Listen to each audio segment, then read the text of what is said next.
গণপ্রজাতন্ত্রী বাংলাদেশ সরকারের মাননীয় মন্ত্রী মহাসচিব বাংলাদেশ জাতীয়তাবাদী দল বিএনপি তাকে আজকের এই প্রধান অতিথির বক্তব্য প্রদান করার জন্য এবং তার বক্তব্যের পর কিন্তু আমরা প্রোগ্রাম কন্টিনিউ করবো। আপনারা অত্যন্ত ধৈর্য সহকারে। বিসমিল্লাহির রহমানির রহিম।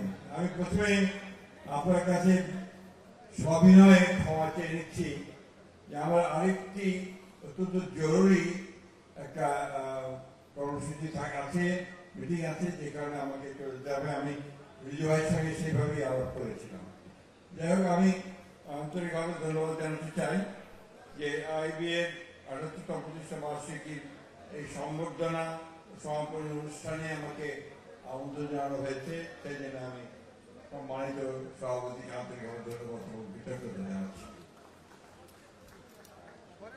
আইবি বাংলাদেশের অত্যন্ত একটা প্রেস্টিজিয়াস অর্গানাইজেশন।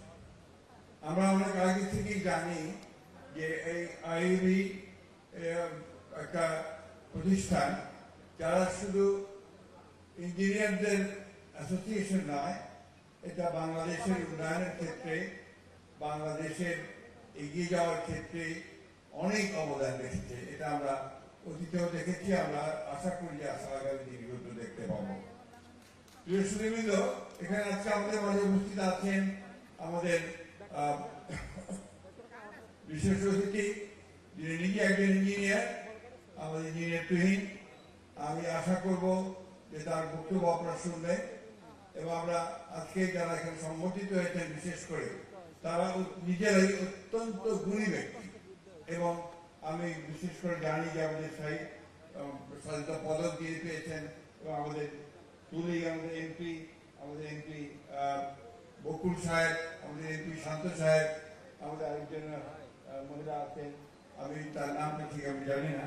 তারপরেও আমি আন্তরিকভাবে তাদেরকে সম্বর্ধনা জানাচ্ছি, আন্তরিকভাবে তাদের কৃতজ্ঞতা প্রকাশ করছি এবং আশা করছি যে আগামী দিনগুলোতে তারা তাদের ভূমিকা, সেই ভূমিকা অক্ষুণ্ণ রাখবে। এখানে তুলি সম্পর্কে আমাকে একটু বলতেই হয় এই জন্যে যে আমাদের সবচেয়ে খারাপ সময় যেগুলো গিয়েছে, বিশেষ করে সেই সমস্ত পরিবারগুলো যাদের স্বজনেরা গুম হয়ে গেছে, সেই স্বজন হারানো পরিবারগুলোকে সামনে নিয়ে, তাদেরকে সঙ্গে নিয়ে যে মেয়েটি শত বাধা বিপত্তি উপেক্ষা করে সামনে এগিয়ে গেছে এবং এই বিশ্বটাকে সারা বিশ্বে তুলে ধরেছে, সে হচ্ছে তুলি। আপনার কি জানেন না যে যখন এই সম্পর্কে কথা বলা বিপজ্জনক ছিল, যখন এই সম্পর্কে কাজ করতে গেলে তুলে নিয়ে গিয়ে কিভাবে নির্যাতন করতো সেটা আপনারা অনেকে জানেন।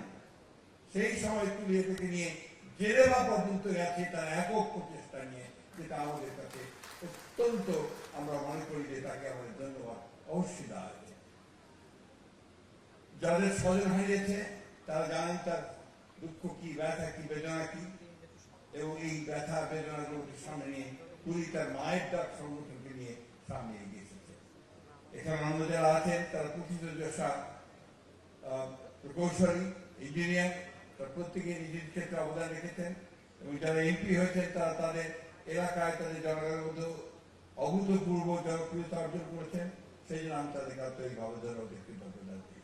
সুধীবৃন্দ, আজকে এখানে সবাই যারা আছেন তারা সবাই বেশিরভাগই প্রকৌশলী এবং এই দেশের সবচেয়ে উচ্চশিক্ষিত মানুষদের মধ্যে আপনারা, এবং সবচেয়ে প্রিভিলেজ কাজ যদি বলি আমরা, সেটা আপনারা। বাংলাদেশে আমরা এই ৫৭ বছর বয়সে আমরা একটা স্বাধীনতা যুদ্ধ করেছি, এরপরে গণতন্ত্রের জন্য লড়াই করেছি বারবার, আমাদের সমস্ত অধিকারগুলো আদায় করবার জন্য আমরা লড়াই করেছি, অনেক প্রাণ গেছে, অনেক রক্ত গেছে, রাজপথ রক্তে রাঙা হয়ে গেছে। আমরা এবারকার ২৪ জুলাই, যেটা ২৪ জুলাই বলছি, এই জুলাই গণ অভ্যুত্থানের পরে সাধারণ মানুষের মধ্যে কিন্তু একটা বোধ সৃষ্টি হয়েছে। সেই বোধটি হচ্ছে যে আমরা একটা নতুন একটা বাংলাদেশ চাই, আমরা সেই পুরনো ঘুরে ধরা বাংলাদেশ আর দেখতে চাই না। এবং সেই ক্ষেত্রে আমি মনে করি আপনাদের ভূমিকা, প্রকৌশলীদের ভূমিকা সবচেয়ে উল্লেখযোগ্য এবং প্রয়োজনীয়।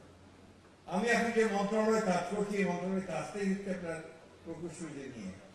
একদিকে আপনার যেরকম স্থানীয় সরকার প্রকৌশল আছে, সেই সঙ্গে আপনার ওয়াসা আছে, পাবলিক হেলথ ইঞ্জিনিয়ারিং আছে, একটা পুরো বাংলাদেশের সমগ্র মানুষের যে সবচেয়ে মিনিমাম রিকোয়ারমেন্ট যেগুলো, সেই রিকোয়ারমেন্ট গুলোকে তা আপনার এখানে প্ল্যানিং করেন, বাস্তবায়ন করেন এবং জনগণের উপকারের জন্য কাজ করেন।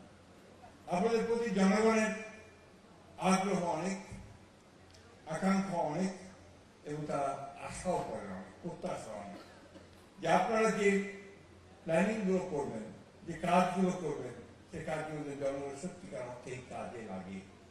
আমাদের খুব দুঃখ হয় যখন আমরা পত্রিকায় দেখি যে বিগত সরকারের আমলে, ফ্যাসিস্ট সরকারের আমলে একটি জেলায়, সম্ভবত পিরোজপুর জেলায় ৩,৫০০ কোটি টাকা লোপাট হয়ে গেছে, কোনো কাজ হয়নি, এবং সেটা এই এনজিআরডি মিনিস্ট্রি থেকেই হয়েছে, ডিপার্টমেন্ট থেকেই হয়েছে।